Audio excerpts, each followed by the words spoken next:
Oh, yeah, very Professional? You said yeah. who's professional? We are. We Are have to we? pretend to be shh, Oh, we're live. I thought we were just making this up as we went along. Oh my Am I god. telling us? Am I telling everybody our secrets? It's okay, Lage.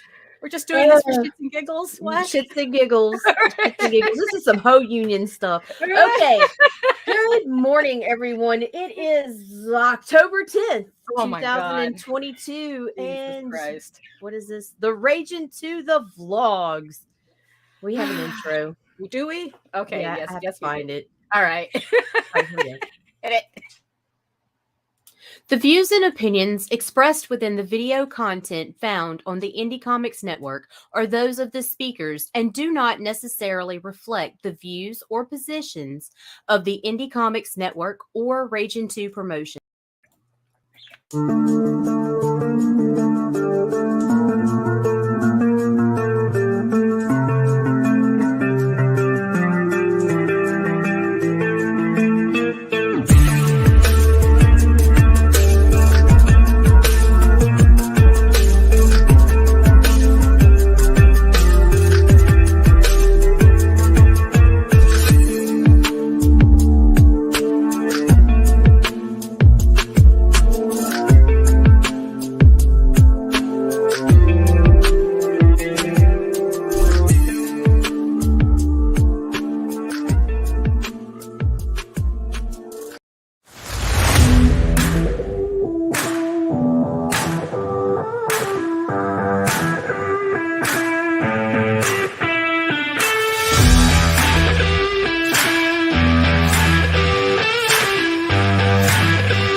We have just a few reasons why you should pick up a copy of This Narrative in My Toilet, book number 3, I Chihuahua, today.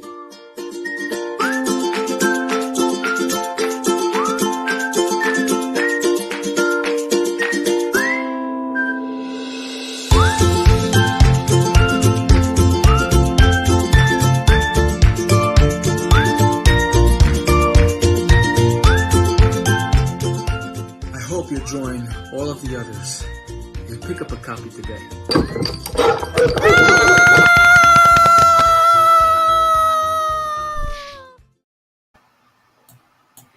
Oh, Good morning. good morning. Good morning. Yeah, so I'm just posting some links in the chat. We had to do some cleanup. Yeah, so we're just kind of like starting all over again. So I'm just putting some links in the chat for what am I putting in here? Oh yeah, so there's an alien in my toilet, Vicky's Dead Princess Vicky Sticks, our guest later today, Snowpaw, and I'll be adding more as I guess it's like as we go along. It's like I just have to get everything back into rotation. So okay, so there we go. Hello, everybody. Welcome. Good morning to another edition of Ragin' to the Vlogs show. Yes, we had a nice 3-day weekend. Technically, we didn't have a show on Friday. But you know what? Sometimes that happens. It's like I guess like kind of like we were saying, or I was saying at the very beginning. We do this for fun, and it's like, and sometimes if we can't do a show, we don't do a show. That's it. It's like, and we just kind of like keep it moving. So, yeah. So if, I had to go do something with JD, we had to take care of some stuff. So everything's cool. Now we're back to our normal Regular schedule bullshit. Yeah, exactly. It's like, yeah. But yeah, so who's joining us in the chat today?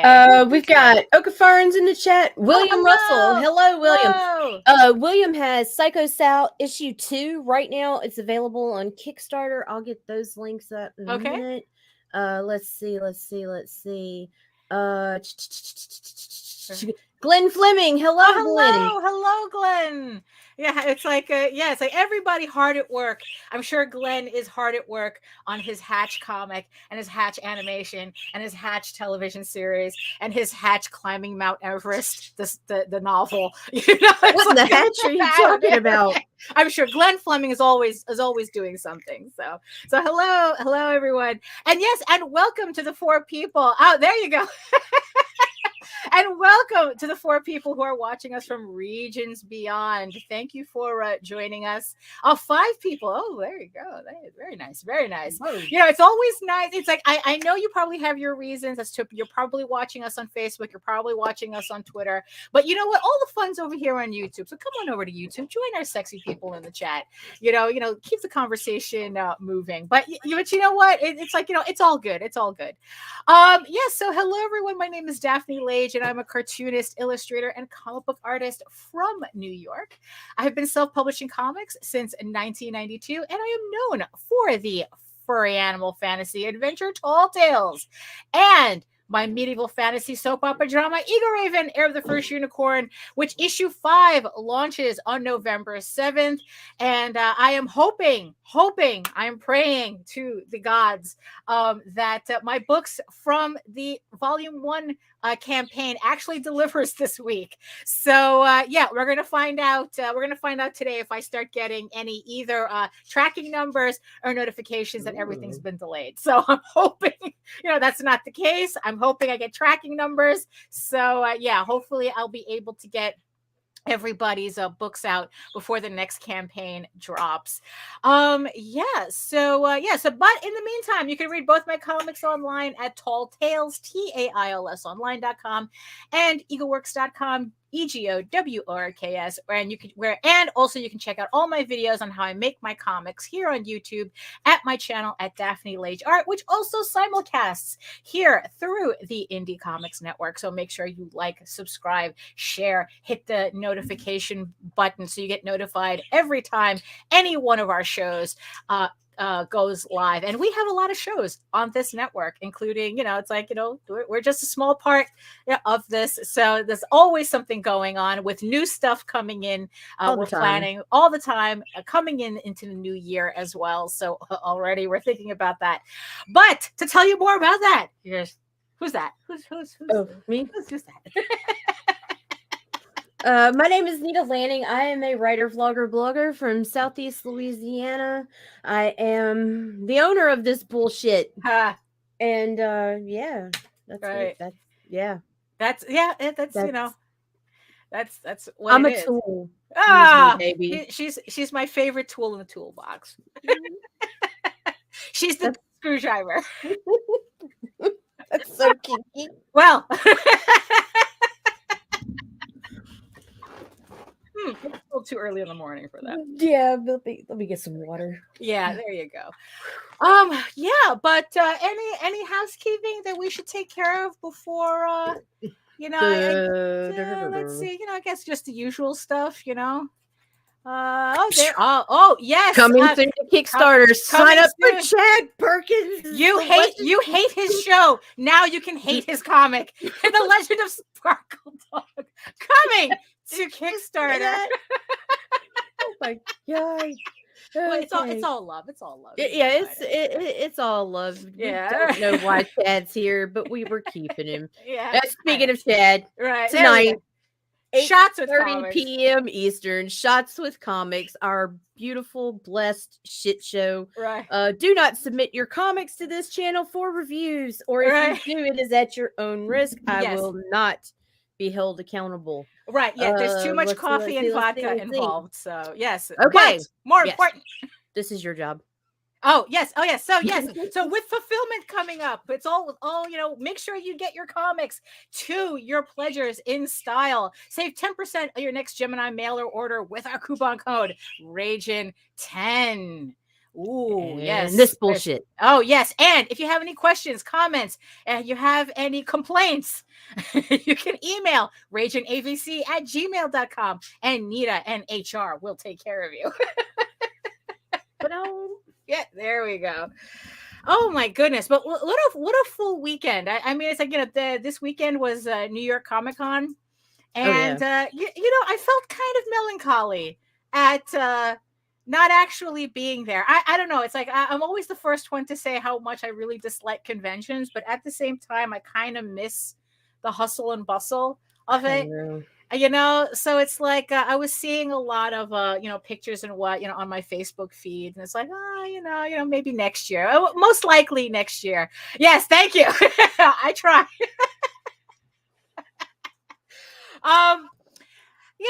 But there was something that happened also over the weekend in relation to New York Comic Con that kind of like just kind of goes to show you like how like AI is probably not going to be the thing everybody thinks it is. No, it's not near the threat it first presented. Yeah. So so of course we all know that Kim Jong-gi, very, very prominent artist, passed 2 days before he was supposed to be at New York Comic Con, and people were posting up pictures of his table at New York Con, because he was literally at the airport in Paris to go to New York Comic Con when he had his heart attack and passed. So the table became this whole tribute thing, and it was it was heartbreaking to see it, to see. I mean, I'm all verklempt now just thinking about it. It's like, we really don't think.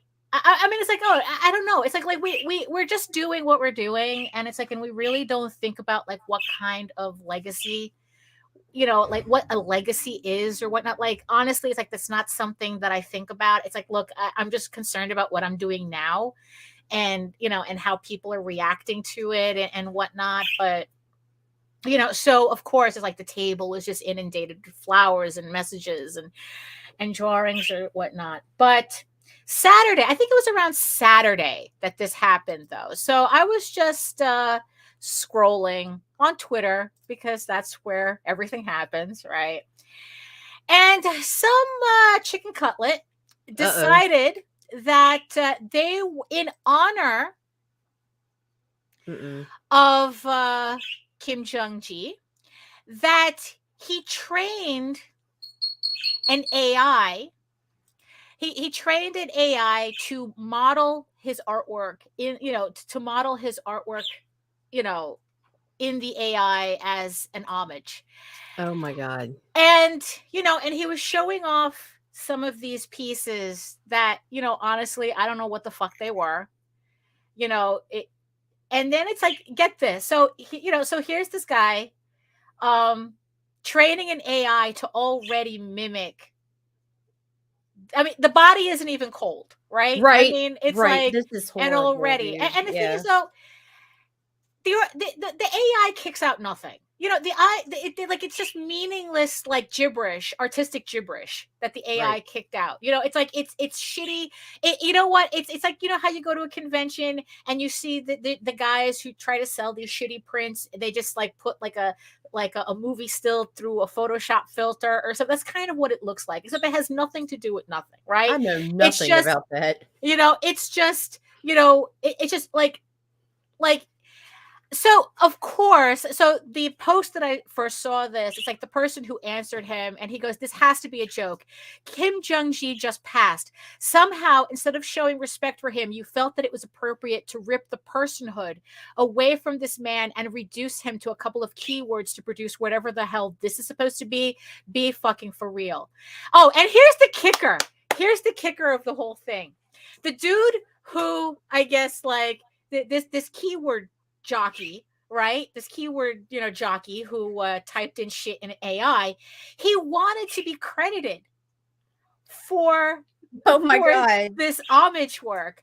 And everybody's like going, "What the fuck are we crediting you for?" And that's what he says. "You want us to credit you for what exactly? A tool that you all created that steals and uses people's art that they've spent years practicing and honing their skills for, to generate shitty Photoshop ripoffs of other people's work? Is that it? Explain quickly."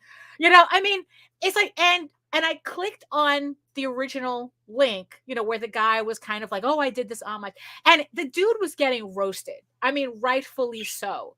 It's like, it's like, honestly, you know what? I think I'm going to start calling AI AI artists that keyword jockeys, because in the end, that's all they're doing. Yeah, trademarked.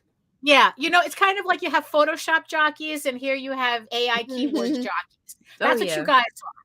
That's what these people are. And like I said, it's like he's putting out these homage pieces like they mean something.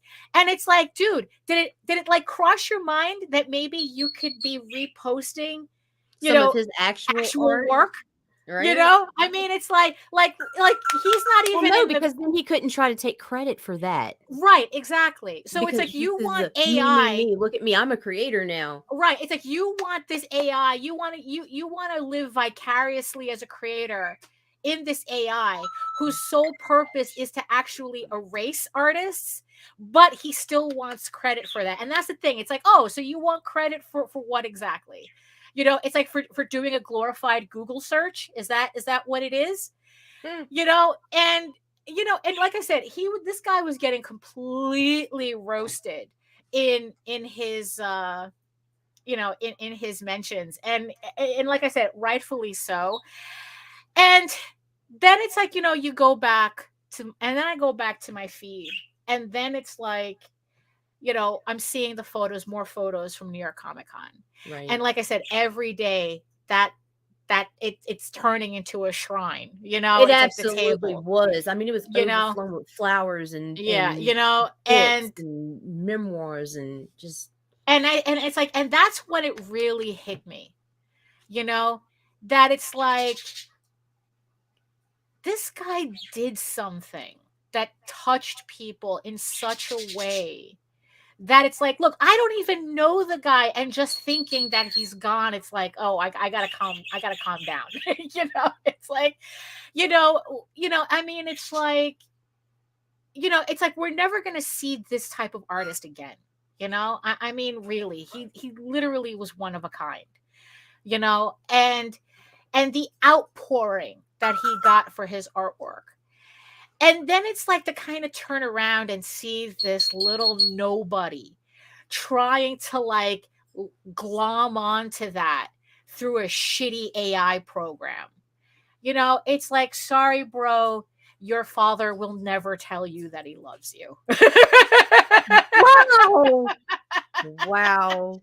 I mean, that's kind of how I felt. Right. It's like what this guy was doing. It's like you could take your AI and you can shove it.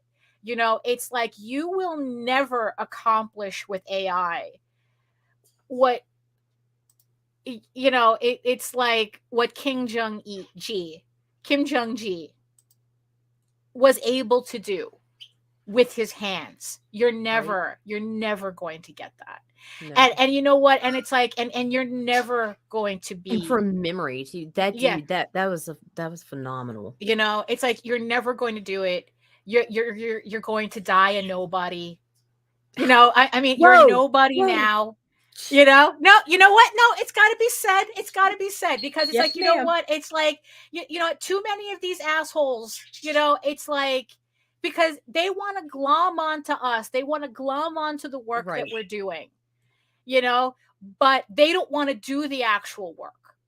They just think that they could automate into what we have, and it's like, no, you can't. You are going to be forgotten like everybody else that AI replaces, but actual artwork, actual artists, no. It's like, you are absolutely correct. I mean, it's like that's the difference. That's the difference, because it's like, it's like real art has a soul. It has a heart. I mean, it's like, not that shit that this guy was pumping out in the style of. It's like, oh, get the fuck out of here with that shit. But I mean, it I really still can't get over him doing it, yes, and then wanting credit as a dedication to, and then wanting credit. Right? What kind of bullshit is that? Right, exactly. But it's like, but that's how it's like, because that's the thing. Because in the end, it's like that's what they really want. He wants the love and attention that Kim got without doing what Kim did. Right. You know, that's the thing. It's like that's what it is with these programs, and they think it's a shortcut. You know, oh Hey, hey, Tanner. you know, and yeah, I think it was what, he was 47. I Yeah, think, he was yeah, he young. was 47. You know, and you know, and it's just like it was just like really, really gross, and I think it just really pointed out the difference of you know, like, you know what, no, AI is not replacing us. AI cannot do what we do. And yeah, and you know what, and all the keyword jockeys in the world will never achieve what we can. Patent pending. Yeah. You know, that they will never be what we are. Because you know what? Because it's like they can erase artists, but they're not replacing us. They're just going to be another nameless cog in the machine that Right? corporations are going to be churning, you know. But they are not going to have what we have. Nobody is going to line up at conventions for their signature for, oh, you're the guy that made this sequence of keywords. No, nobody's going to do that, you know. So you know, so it's like I think that, you know, it's like, yeah, it's like right now there's this novelty, you know, of AI, and yes, corporations are going to run this technology into the ground. But really, after this weekend, I am definitely convinced I have nothing to worry about. Me No. personally, if you have, I mean, you know what? The, yeah, it's, you know what, no, it's not, it cannot do what we do. No. So we can't be afraid of it. You know, it will eventually turn into a tool that we can utilize and expand our work on. But yeah, it's like those jockeys who think that they can be on the same level as us, that they can be our peers, they really have another thing coming. They really do, you know. And yeah, that's what I learned this weekend.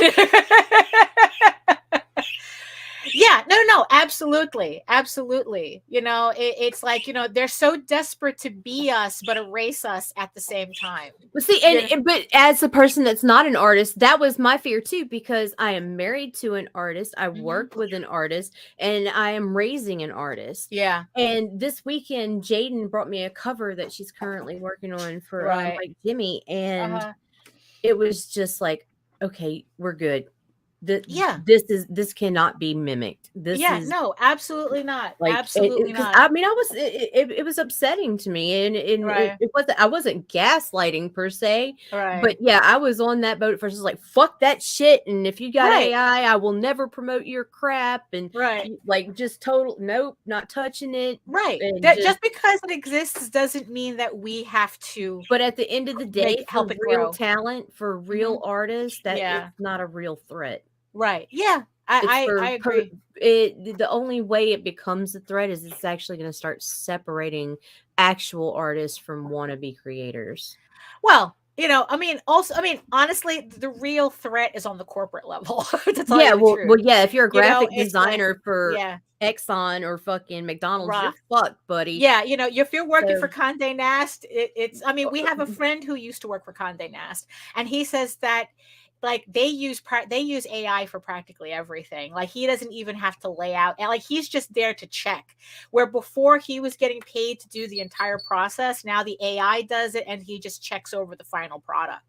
That's, you know, the final magazine, the layout, and whatnot. That's because everything else is AI.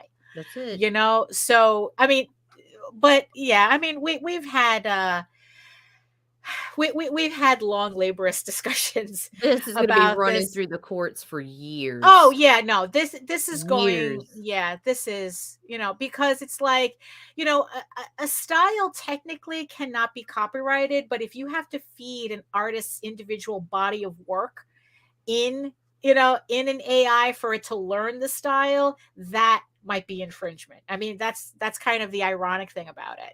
I mean, because it reminded me of this artist years ago. I think he went by the name of Hoffman, right? I'm not sure. But he was a complete Frazetta clone. I mean, down to the way he did his signature and everything. And what's really funny is that this guy went out of his way to copy Frazetta down to like everything. You know, it's like I said, even his signature. And I guess he had a little career for a while. You know, he's putting out his own sketchbooks and whatnot. And the funny thing is how he hated the comparisons. You know, it's like, oh, you're a Frazetta clone. You're a Frazetta clone. And what was really funny is that he would always argue and I'm like saying to this, like, bro, you even copied his signature. Why are you mad? You know? But here's the thing though. How much talent and balls does it take to want to imitate Frazetta's style, right? So it's like this guy literally dedicated his life to imitating Frank Frazetta, you know, of all, like, you know, and it's like, okay, you got to give him credit for that, at least, that it's like, look, you know, you have to have a certain level of skill in order, you know, in order to even attempt that. So, you know, so even as a copycat, you still have to respect him for his talent. Right. Running some keywords in an AI to get a Frazetta style painting is not. You know, I mean, that's the difference.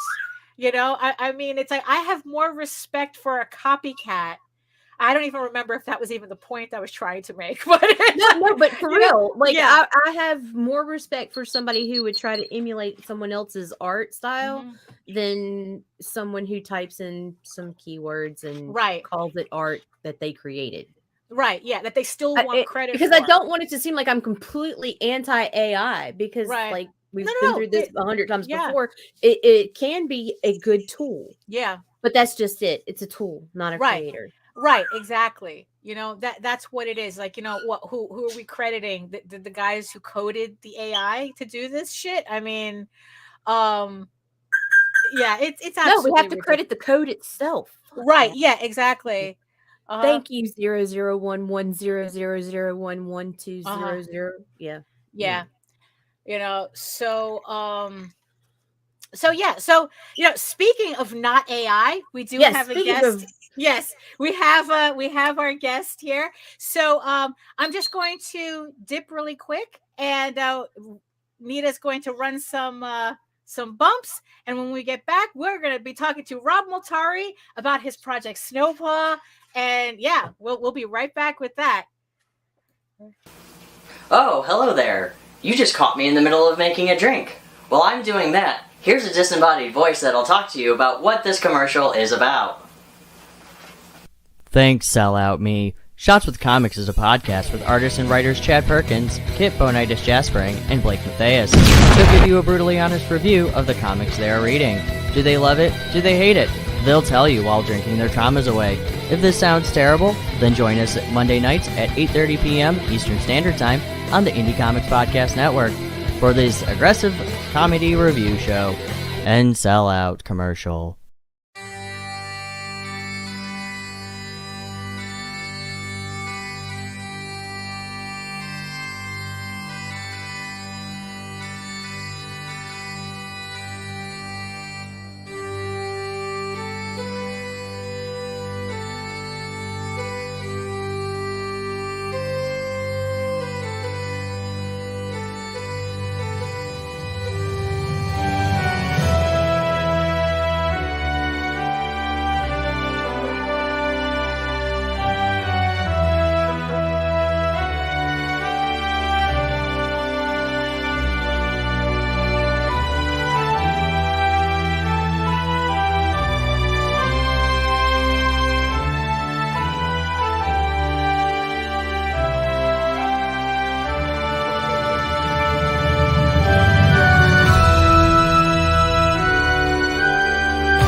Ooh. Whoa, pouring one out for the homies here. Yeah. Wow, so Rob, welcome to here. Hello, I'm still muted, or I was anyway. Man, oh my goodness. So welcome. Yeah, we vacuumed and everything. So. Yeah, I cleaned up my room a little bit. You can see. Yeah, I know. It's like, yeah, I recognize that background. It's like I have it right over here in my dining room too. Apparently, that's the new running joke. Like every time I do a live stream, people are like, they're showing that meme of Lenny from Simpsons. Be like, don't tell people I live like this. Yeah, I know, for real. It's like, look, oh, so you need you have to choose a dining room table. It's like, oh, you must have a really big family. No, just really big Kickstarters. So. Yeah. So tell everybody, so tell the peoples who you are, even though I know you don't need an introduction, but go ahead. Fair enough. I'm Rob Multari. I'm the creator and writer of Snowpaw and Nightwolf, as well as the founder of Lone Wolf Comics. I am self-published, and we're here to talk about my latest Kickstarter, which is Snowpaw issues 1 through 2. Basically, it's really for issue 2, but got to throw that issue 1 in there so that people know that they can catch up. It's not just for the second. No, for real. Yeah, that's So because the thing is, I think like me and Rob met in Tyler James's comic launch group. Mm-hmm. And and we've been kind of like following and annoying each other. More like I've been annoying Rob.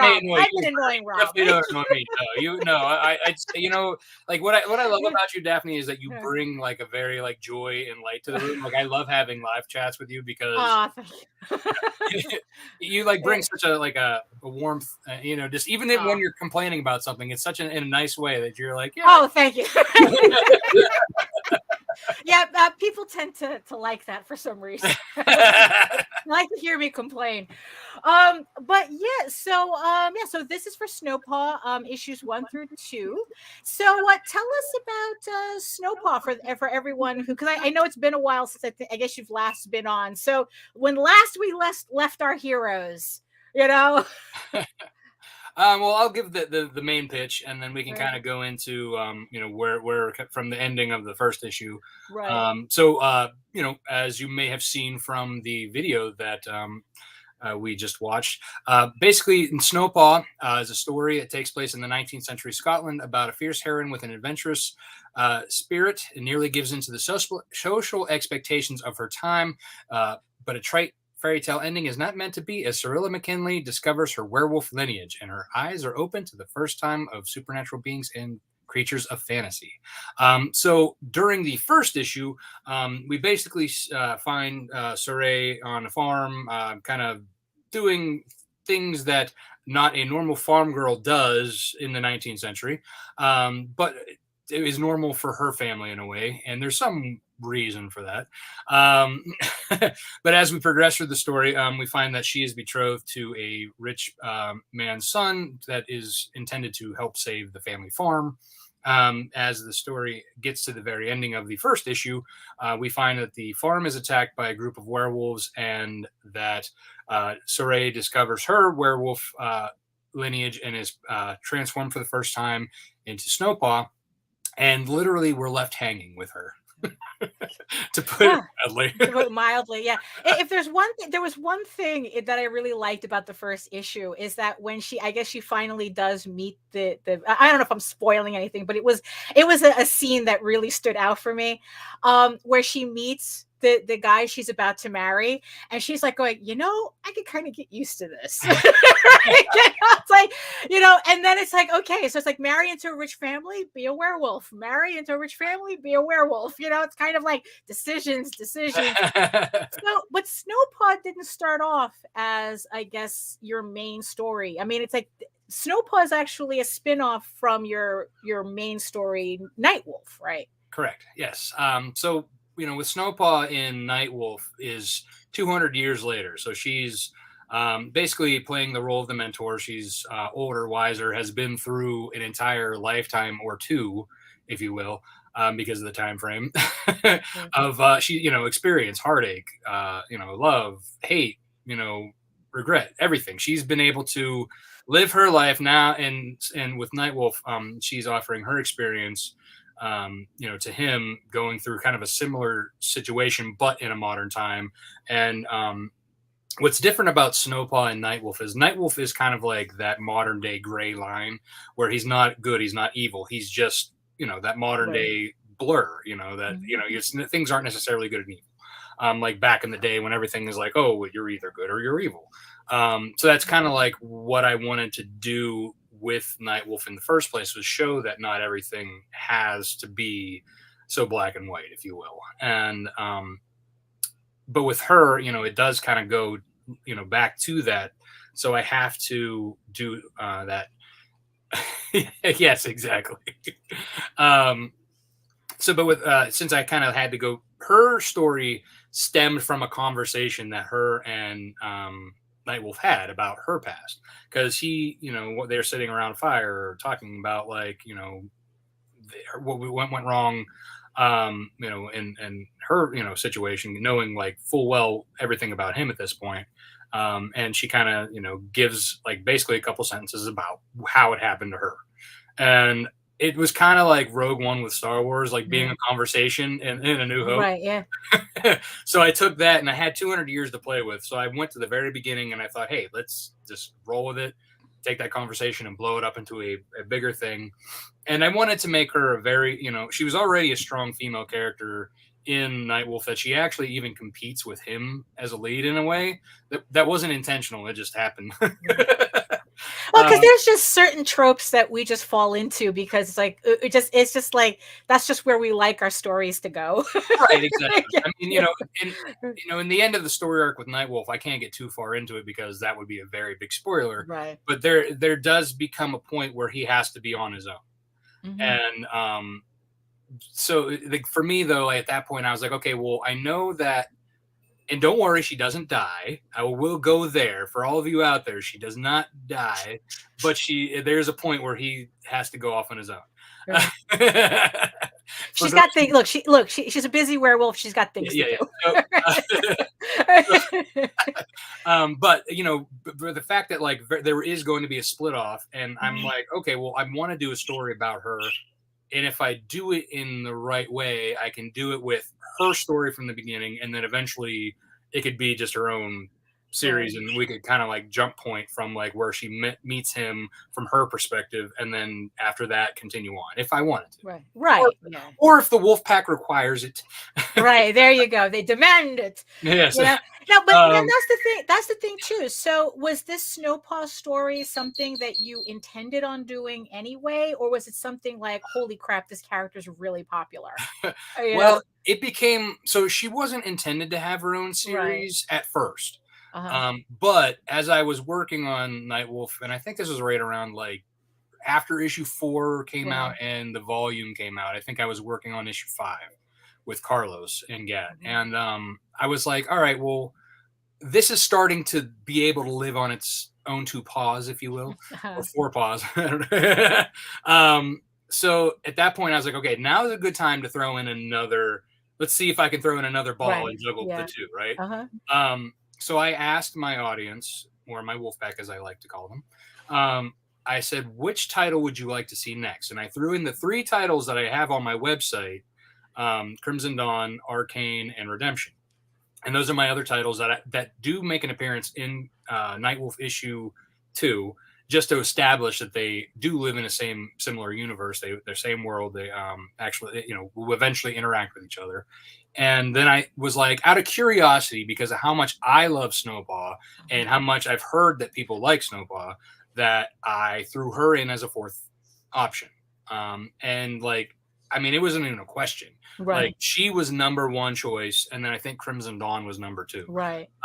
So he'll probably be the 3rd ball that I throw in there to try and juggle.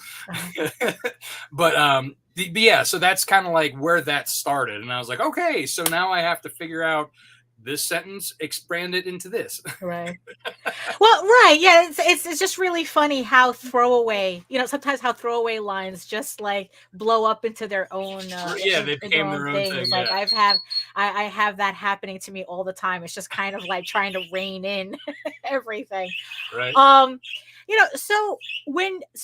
Okay, so now you find yourself committed to Snowpaw, and you had to establish the look, right? Right. So it's like, so what made you decide that you needed the look for Snowpaw to be what it, what it is? Right. And what made you decide that Mog Park was the person to do it?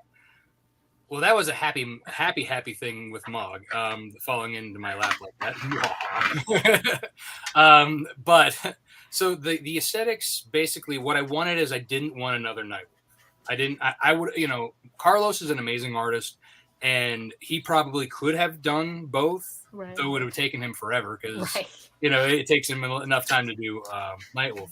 But that said, I had him doing the character designs while I was looking for, the perfect artist. And I wanted to have a female on the book because it's a female-centric story and a heroine, and not a heroin addict, but a heroine. But I wanted to have, I wanted to have a female team. And I wanted also like that perspective, of course, because I'm a male and people probably wouldn't take me serious writing that, but so I wanted to get a team that would back me up on that and keep me in the right lane as well, because I didn't want to write it too much. Like with Nightwolf, it's a more, like Jim Lee style, Right. Like sexy, but not out in your face, Right. but like more for like, men and women can enjoy it, but it's also, Right, yeah. it's written from, my perspective as Right. like when I first started writing this book, it was in my teens. So, I wrote it from that teenager's perspective and built it on from there. And since you mentioned Jim Lee, I'm sure that was kind of like the foundation of the comics that you read. Right, also, exactly. right? Like Yeah. X-Men was my, favorite series. Wolverine was my favorite hero. Chris Claremont is my favorite writer. So like I have a lot of that influence in Nightwolf, I'm sure, even though it's not a superhero book. Right. But there is a lot of influence from that. So for me, I wanted to go a totally different direction to make it more, interesting to women, but as well, again, but keeping within, the men interested as well. But I did want that feminine aesthetic to it. And luck would have it, when I first started looking, Mog had bought a few of my Nightwolf books off of Henri Campin during his live signing with me. And I think she had gotten the first 2 or 3 issues from him and had to come for the other issue for me. And so I got that connection. I was like, so I had asked her, since we were talking, I'm like, well, you obviously like, werewolves, and you like my stories. I have a spin-off series featuring Snowpaw. Would you be interested? It takes place in the 19th century Scotland. And, I'll let her take Right. take over from there. All right. So Mog, why don't you give everybody a quick introduction of who you are, and I guess continue Rob's story as to when you started doing Snowpaw. Hello, my name is Mog Park. It's like this here, and I'm the artist for Snowpaw. I also do other illustrations, other comic covers, just all kinds of stuff like game design. Yeah, and I'm sorry, that's the short intro. Oh, well, like, did it surprise you that Rob came to you to do a comic? Have you ever done a comic before up until this point? Because I know you've done a lot of covers. Actually, I did manga before when I started out. I wanted to be, at the time, Tokyo Pop was really big. It's a publishing company. And they were hiring for, they were looking out for artists that would do the interiors. And I kind of like started to get into that a bit. And then the company kind of went out of business. And then I was doing other freelance work, like commercial work in general. And then, yeah, it just, from then on, so in a way, but I don't really count that as much experience because that's so many years ago. Right. Yeah. So yeah, but I thought, what I think really helped me was doing a lot of storyboarding for the commercial companies. And then after that, after doing comic covers, when Rob offered it and I saw his script was very like a tight script. So there wasn't really much. I think as a beginner, this is like really great to work on a tight script because you don't really have to have much thought about it. Right. And then while we're doing that, yeah, it just kind of was easy to like work into just getting into the interior pages. So right. Yeah. Now Rob had said that he specifically wanted women to work on this book predominantly. Yeah. You know, it's like, so did something ever show up in the script that made you go, bro, you know, maybe that's not what you should be doing? Or was it kind of like smooth sailing? In a feministic point of view, is that what you're just like something just like it came like it just seemed weird to you that it's like, well, why is she doing this? Like why is she acting like this? Yeah.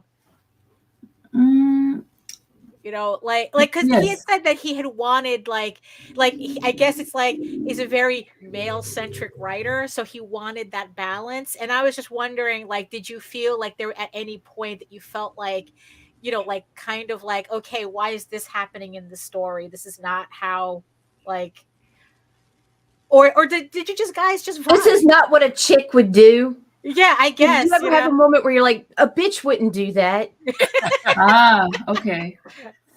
Like that you asked him to change, like to kind of like explain something because it's like, I guess the characterization didn't make sense to you. Yes. Okay. I think for me, okay, Rob, don't take this. Uh-oh, did I put everybody on the spot? I thought it was like smooth sailing. Okay, you know, surprisingly, when Rob was trying to like narrating like as a female, that actually came out pretty, what do you call, it came out not unnatural. But for me was when he was doing some of the, like, I think like when the girl is doing a bit of like the action parts, I think like I don't like in the midst of those things, sometimes it felt like a little bit off like that. But, okay. Yeah, but not so much, like, because I'm thinking, yeah, maybe, you know, I don't know. It's just hard to. Sorry, I'm going into my land right now. My land. I'm trying to like review it. So I guess I get, well, you know, the thing is though, it's like, okay, so from what I've read of Snowpaw, I mean, it's like I kind of, because like I said, that whole scene where she's like, hey, I could really get into this, you know, when she's marrying the wealthy, she's fighting up until that, like, I thought that's like one. So Rob, that scene, like, did you talk to anyone about that to kind of like, or did you just figure that's like, well, maybe this would be a good thing, or it just sounds funny? Yeah, well, you know, so I have two older sisters. So I mean, it's not that I didn't, and you know, and I've been forced to watch a lot of like romantic movies, you know. So like for me, it's like a lot of like that stuff that I digested. Like I think that like I can see a little bit more into the that side of things. Than the average male, but like, you know, because like I'm the baby and I got two older sisters and and you know, I basically spent my entire childhood with them and my mom, you know, whereas my dad's always working. And so I think and then I also, you know, my wife and I, so she usually does my reading and proofreading before I hand it off to an editor, and also my editor is also a female. Katrina Roach is the editor of the book. So I tried to like put as much as I would think and feel. And then if I had a question where it was like really extremely like, okay, well, would a woman do this? Then I would ask, or, you know, during the reading, like my wife's pretty good about picking up on nuances about stuff. You know, because she's a therapist, a mental health therapist. So she can read people very well as well. So, I mean, I ask her like, you know, basically a lot of like people questions because she analyzes people often. So like, if I'm misstepping, she'll often say, people don't do that. So I think, it's one of those things where like you, especially with young, and I'm not speaking from my, voice on this one, but like, with young women, sometimes like they could be headstrong, but then also if there's that like really something, like there is a bit of a passion thing that can be swept away from, and men can fall into that same as well. But like, she also was maybe starting to see that there's the like, being free from this farm, also like being with this rich guy could lead to more adventures, which she was already starving for. But it also would have to be on her terms as well. Like she didn't plan on being a pampered, spoiled rich woman. She wanted to live a life of adventure, and this might have been her way to do it. And so, like, but I think it's also like being swept up for the first time with that first time love kind of a situation where we all, I think, feel that. I mean, even like as a male, I remember like when I was, 16, the first time I was, had a girlfriend, and I was like, that was my life, like she was at the time with, and when we broke up, like, it was like life was over, Right. So like, I think that, writing that was kind of like, I wanted it to be where it was like, okay, well, maybe she's like, I wanted to make it where it was like she finally accepts to an extent, and then I wanted to like continually rip the Band-Aid off of everything. Right. You know what I mean? Like, Yeah. That's for me makes more, a better hero. Yeah. Like, everything is stripped from you. You know what I mean? Like you got that man moment where your parents are, gunned down in front of you. You know what I mean? Right. Like, Exactly. like that was, I had to have that moment, and I have that moment for my heroes, that to make them a more interesting, because you can't just like, I think that's why Iron Man had such a problem for a long time, is that like, his comic series it was on and off. Right. Because they didn't really make him interesting enough until like they, like later on with Robert Downey Jr. And, right. Yeah. Like they gave him more personable things to, or like that one where he was like an alcoholic during, right. Yeah. But again, I think if you have to give a hero an Achilles heel, or completely strip them from on high and rip them down so that they have to build themselves back up. Yeah. And for me, I feel like that makes for a better story. Yeah. From everywhere. Like you can't just sit on high and be like, I'm just going to stay up here. Nobody's going to stop me. That's why. Superman to me is like, he's fun at times, but I cannot stay in his stories for very long because it's just, it's too easy for him. You know what I mean? Yeah, no. I like to say that the story is in the conflict. So the more conflict you have, the more story there is to tell. I guess. Okay, so I think I figured out how the question that I think would make more sense to the both of you. Like, how much of a collaborative process is doing Snowpaw? Like, how much the input does Mog have in the artwork? It's like, how much does it's like, does Mog have a say in how the story unfolds, or is it kind of like, you write a tight script and she just does it? Do you want to say, or should I? Right. Go ahead. Oh, okay. I think for the most part, it's a collaborative. Like I do have like the tight script, and there's certain panels that I'm more so want to be like there's a pacing.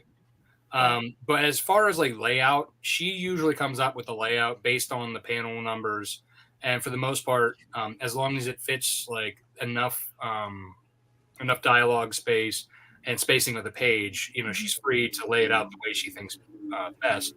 And then and I'm always open to like if she thinks that something's going to make it look better, I'm all for it. I don't. Because she is the artist, and if there's a specific angle that I said, I'm like, but unless it's a particular angle that I was looking for, then I won't push back.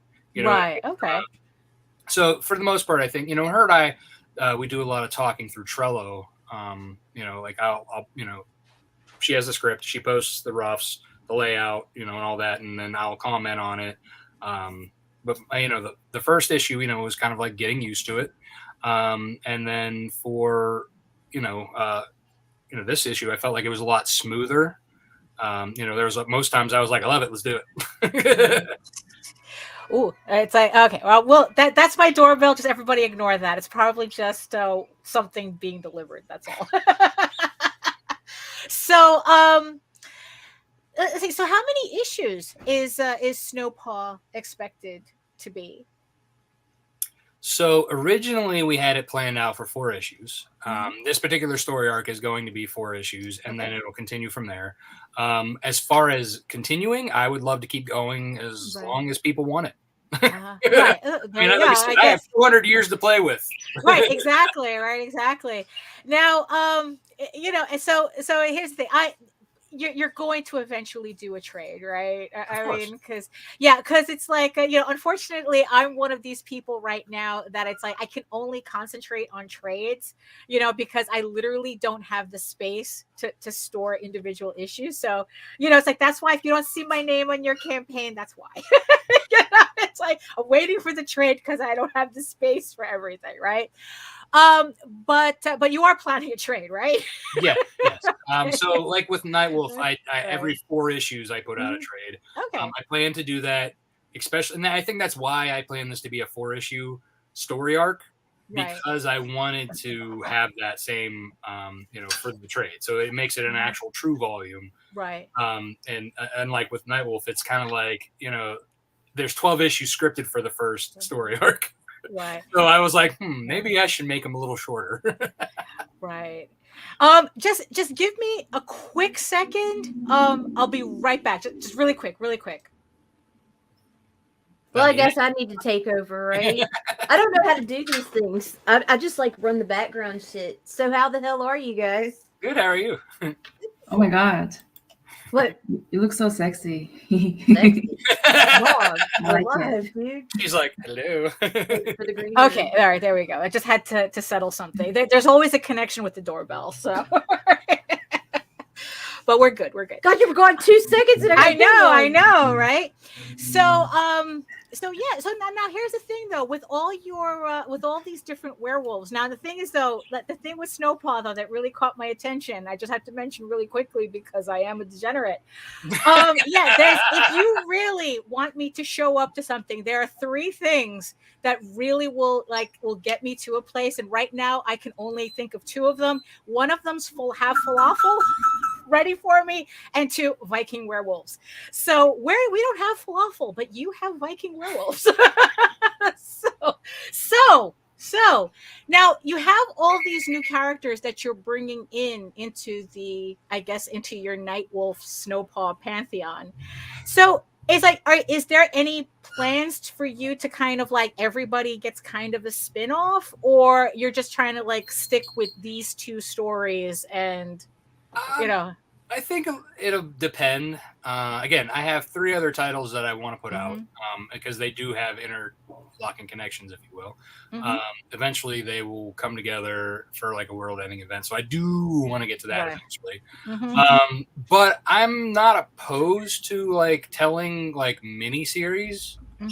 So like with Snowpaw, like she could become a full series. Right. I don't see like with Silverman. I think I could tell a nice story, like maybe a few. It could be a few here and there if I had the time, or maybe if like somebody approached me with a cool idea. Right. But I don't foresee like Silverman, who is our Viking werewolf, having his own spin-off series. Then we're like, okay, I'm just gonna keep going back in time. Right. Yeah. But yeah, I think with that, I think he does lean for a nice mini series for sure. I mean, he has stories to tell too. Right. Yeah. But I guess if they're just right now, it's like you're more concerned if they're relevant to your main story. Yes. Right. Yes, exactly. And because there is a story between how he met Aki Leo, our new werelion. Yeah. So I mean, there these things, there are stories to be told, and I kind of have, again, those conversations do come up in the book. So I could do the same thing, but if I keep doing that, then I'll never. So I keep going backwards. You're right. That's kind of I know that that's kind of the thing that we have to. I guess it's like when like, yeah, I have the same problem where it's like sometimes, other characters tend to like, where are you going? And I guess I don't want to be typecasted as just a werewolf guy. Right. And that's why I did a lot of anthologies last year that were non, right. werewolf related, Right. because I wanted to show that I can do more. Right. And I plan to do more, but I also plan to continue doing what I'm doing. Right. I mean, that's the thing too, because that was also like another topic that I was planning on talking about today, but I guess like just didn't get. But really quick. So is being typecast kind of something you're concerned about, or because sometimes I worry a little bit, like, am I talking about my stuff too much? It's like I kind of get a little paranoid about that. So do you kind of feel that that's a thing? I mean, I feel like it might be, but for the most part, like for me, I am more than just werewolf fandom. You know what I mean? Like I love sci-fi. I love superheroes. I love, fantasy. I love horror. Like I just love everything. You know what I mean? Like, so like, I want to be able to do everything. Nightwolf was my first title that I wanted to focus on because it was more unique than the other ideas. And so I wanted to establish myself as a good writer and storyteller before then throwing in these other things that kind of like have similar stuff to other, things in a manner that, but I do want to show that I'm a good storyteller and that I can create a universe around these characters, going into it. And so that's that's right.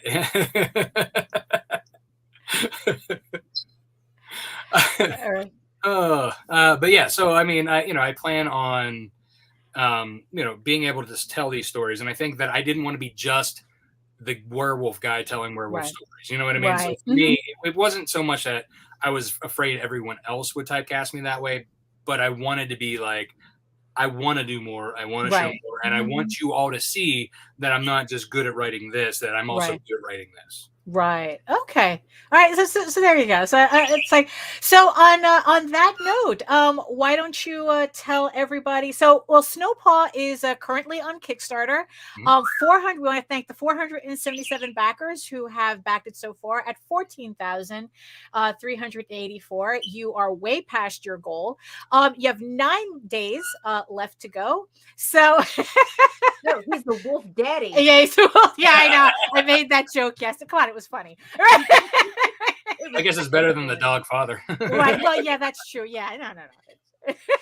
So we want to thank everybody who supported the campaign so far. So you have 9 days left to go. There's still stretch goals to be unlocked on it.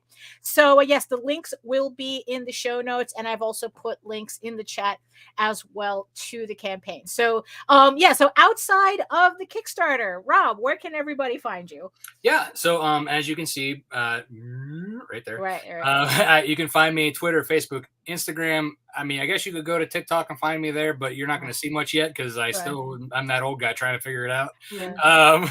But yeah, at Lone Wolf Comics.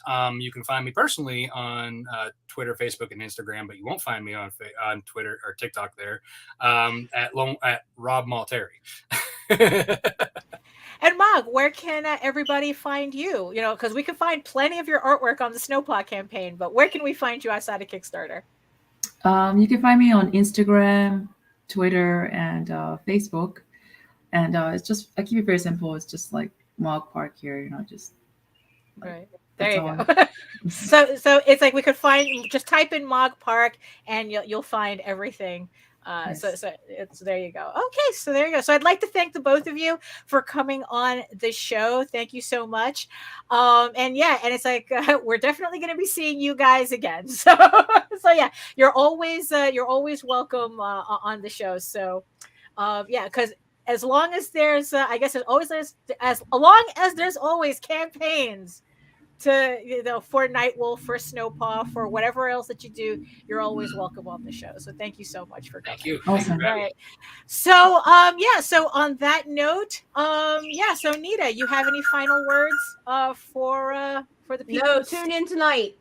Oh, let's see. 8:30 Shots with Comics. I said, tune in, but do not submit. Do not submit to Chad Perkins, people. Don't do it. Well, but if you want, And if you do, that's at your own risk. Yeah, if you want to take up that challenge, we did not warn you, right? Because there's just too much Red Bull vodka and coffee involved. And, too much. We're not responsible for that. No, we will not be responsible for any reviews you receive from them. Chad is our friend, right? Don't give him your shit. All right, there you go. So because and we're warning you because you're all our friends too. So. That's right. Friends don't let friends drunk review each other. No. There you go. So if you want to learn more about me and my artwork and my upcoming campaigns and all that fun stuff, you can head on over to my main portfolio site at egoworks.com, EGOWORKS, where I do not drunk review comics. Actually, I don't review comics at all, but it's okay. Just do that's where all my artwork is at, and where you can find links to all of my galleries and social media sites. But I mostly post to Facebook if you're into seeing sketches and current work in progress and all the updates. And also, don't forget, you can check out all my videos on how I do my comics here on YouTube. Through my semi-weekly live streams at my channel at Daphne Lage, Lager, which also simulcasts through the Indie Comics Network. So of course, subscribe, do everything that makes the algorithm gods happy. You all know what to do. So on that note, I just want to thank everybody in the chat for joining us, keeping it jumping, keeping it real. Thank you to the 9 people who are watching us from Ragin and beyond. Thank you for sticking with us through this hour. Thank you so much. We hope you enjoyed what you heard, and check out the campaign. And again, I just want to give a last thank you to Rob and Mog for coming on the show, and we'll see them next time. And we'll see you next time. We'll see you on Wednesday at 4:00 on my live stream, and we'll see you back again on Friday at 11 a.m. where we actually will have another guest on that show. Tomorrow night, 8 p.m. Eastern, Dispatches from Outside the Box. They're doing a serial killer special. So you can check that out because all us chicks love serial killers. Yeah, I know. It's a thing. It's complicated. So on that note, from the words of the ancients, remember, everybody, to eat your food, to moisturize, to mind your business, and to do the work, because when you actually do the work, you never have to fake your accomplishments. And I got to take care of what's going on right now. So if I'm a little distracted, that's why. So we'll see you guys later.